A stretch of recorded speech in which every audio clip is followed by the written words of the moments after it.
তো finally India versus Australia semifinal 1 হয়ে গিয়েছে 4ই মার্চ। হোয়াট ইজ দিস ভাই?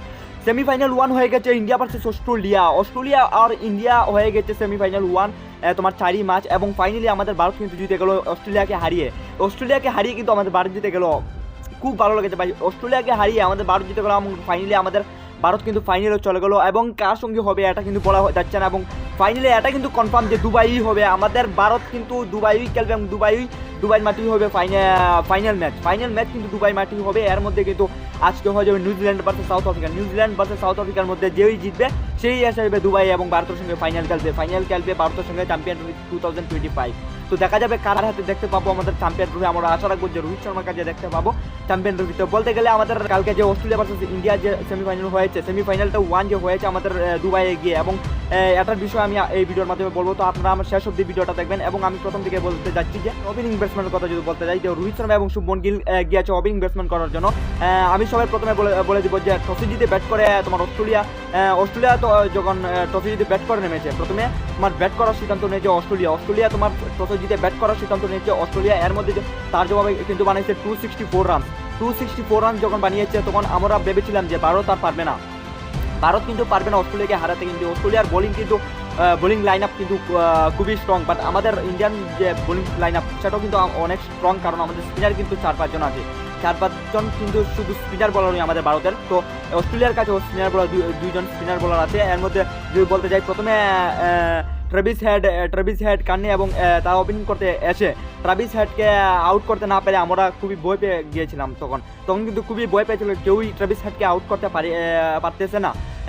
প্রথমে আমাদের মোহাম্মদ শামি কিন্তু একটা ক্যাচ আউট কিন্তু ছেড়ে দিয়েছে ট্রেভিস হেডের আউট না হলে কিন্তু একটা আউট হয়ে যেত ট্রেভিস হেড, বাট একটা ক্যাচ কিন্তু ছেড়ে দিয়েছে আমাদের মোহাম্মদ শামি। তখন কিন্তু আমরা ভেবেছিলাম যে ট্রেভিস হেড কিন্তু শো না বানিয়ে তাকে আউট করা অসম্ভব হয়ে যাবে। না, এখন দেখতেছি যে ট্রেভিস হেডকে আমাদের বরুণ চক্রবর্তী উইকেট করে ফেলেছে এবং শুভমন গিল দূর থেকে এসে কিন্তু একটা ক্যাচ নিয়ে নিয়েছে। তো আমরা হসাটা একটু বেড়ে গিয়েছে, যে আমরা জেতার সম্ভাবনাটা বেড়ে গিয়েছে।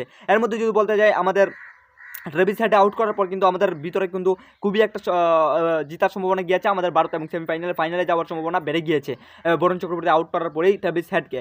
এর মধ্যে স্মিথকে আউট করা অসম্ভব হয়ে যাচ্ছে স্মিথকে আউট করা। স্মিথকে কিন্তু উইকেট করিয়ে নিয়েছে। তো স্মিথকে উইকেট করার পরে কিন্তু আমার হস্তাটা আরও বেড়ে গিয়েছে। এর মধ্যে তারা এর জবাবে ব্যাটিং করতে গিয়ে কিন্তু 264 রান বানিয়েছে, 264 রান বানিয়েছে তোমার অস্ট্রেলিয়া। এরপরে আমরা ভারতে অল উইকেট চলে গিয়েছে, অস্ট্রেলিয়ার অল উইকেট চলে গেছে 264 রান বানিয়ে 50 ওভারে। এবং এর জবাবে আমাদের ভারত কিন্তু ব্যাটিং করতে গিয়ে শুভমন গিল এবং রোহিত শর্মা ওপেনিং ব্যাটসম্যান, তারা দুজন গিয়ে ওপেনিং ব্যাটসম্যান গিয়ে, এবং রোহিত শর্মা কিন্তু তোমার 28 রান বানিয়ে উইকেট হয়ে যায়। 28 রানের মতো বানিয়ে উইকেট কিন্তু হয়ে যায় আমাদের রোহিত শর্মা। এর মধ্যে আমি মনে মনে ভেবেছিলাম যে অস্ট্রেলিয়ার সঙ্গে খেলতে গিয়ে রোহিত শর্মা কিন্তু 6-4 মারতে পারে। রোহিত শর্মা কিন্তু গরম হয়ে যায় অস্ট্রেলিয়ার কাছে খেলতে গিয়ে, হট হয়ে যায়। এর মধ্যে দেখেছি যে একটা লেগ স্পিনার আছে যে আমাদের রোহিত শর্মাকে কিন্তু উইকেট করে দিয়েছে, স্টাম্প আউট হয়নি। পার মধ্যে লেগে এটা কি হয়ে গেছে, ডাইরেক্টলি উইকেট হয়ে গেছে। ডাইরেক্ট তোমার আম্পায়ারে আউট দিয়ে দিয়েছে। এর মধ্যে রিভিউ নেওয়ার পরে কিন্তু আমরা রিভিউর মধ্যে কিন্তু হেরে গিয়েছি, রিভিউ কিন্তু বেকার চলে গিয়েছে, কারণ রিভিউ হওয়ার পরে কিন্তু এটা উইকেট হয়ে গেছে আমাদের রোহিত শর্মা। এর মধ্যে যে শুভমন গিলের কথা বলতে যায়, শুভমন গিল কিন্তু 0 রানে আউট হয়ে গিয়েছে। তো শুভমন গিলে কিছুই খেলতে পারেননি।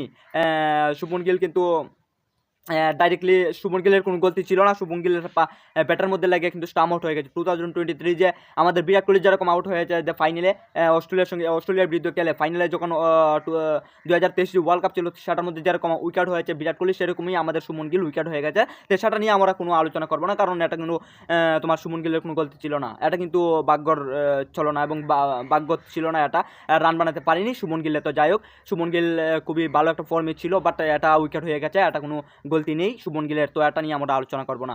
আর 3 নম্বরের কথা বলতে গেলে আমাদের বিরাট কোহলির কথা তো কি বলবো দাদা, বিরাট কোহলির কথা কি বলবো। তো 84 রান বানিয়েছে আমাদের বিরাট কোহলি। তো সুপার, খুব ভালো লেগেছে। 84 রান বানিয়েছে আমাদের বিরাট কোহলি।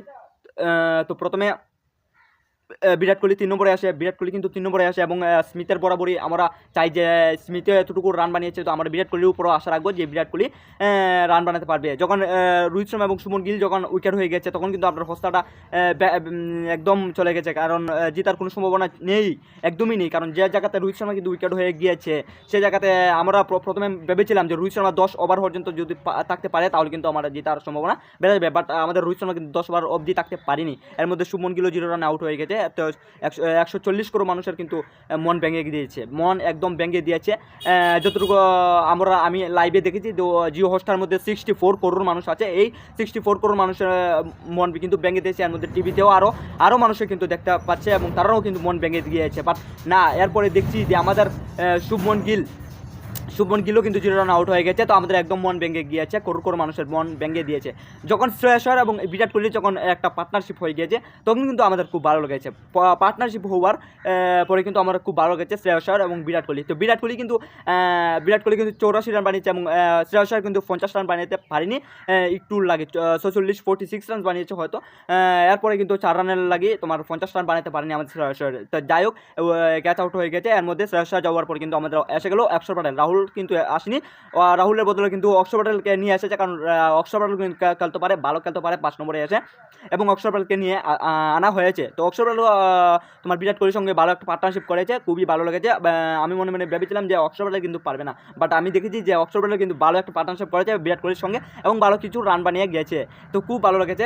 অক্ষর প্যাটেল 27 রানের মতো না কত রান বানিয়েছে, এর মধ্যে চলে গেছে। তো যাই হোক, অক্ষর প্যাটেলকে কিছু বলতে পারবো না, অলরাউন্ডার। এর মধ্যে যদি বলতে যাই, আমাদের আসলো কেএল রাহুল। তো কেএল রাহুল এসে কিন্তু আমাদের বিরাট কোহলির সঙ্গে ভালো একটা পার্টনারশিপ করতে গিয়ে এর মধ্যে কিন্তু বিরাট কোহলি কিন্তু ক্যাচ আউট হয়ে গেছে, তো বিরাট কোহলি চলে গিয়েছে ড্রেসিং রুমে। এর মধ্যে যদি কেএল রাহুল কথা বলতে যাই, তো বিরাট কোহলি যাওয়ার পর কিন্তু এসেছে আমাদের হার্দিক পান্ডিয়া, অলরাউন্ডার হার্দিক পান্ডিয়া। কী বলবো দাদা, অলরাউন্ডার হার্দিক পান্ডিয়ার কথা তো আমি বলতে ভুলেই গেছি।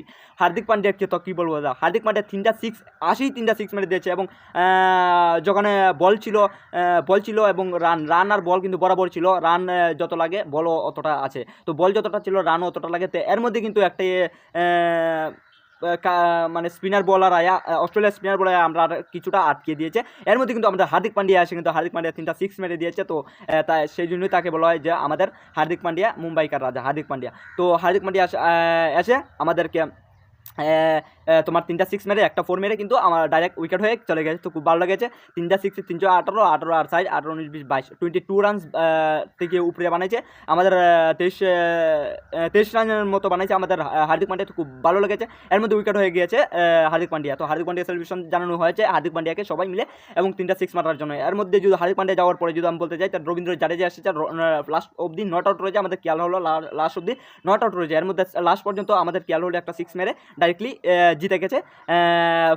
তো ফাইনালের জন্য তৈরি হয়ে গেছে আমাদের ভারত। এর মধ্যে একটা সিক্স মারার পরেই কিন্তু আমাদের সেমিফাইনাল জিতে গেছে অস্ট্রেলিয়াকে কাঁদিয়ে কিন্তু অস্ট্রেলিয়াকে কাঁদিয়ে কিন্তু আমাদের ভারত কিন্তু ফাইনালে কনফার্ম হয়ে গেছে। এবং আজকে দেখা যাবে south Africa versus New Zealand versus south Africa আজকে হয়ে যাবে সেমিফাইনাল 2 হয়ে যাবে লোহরে। তো আজকে দেখা যাবে কে জিতবে।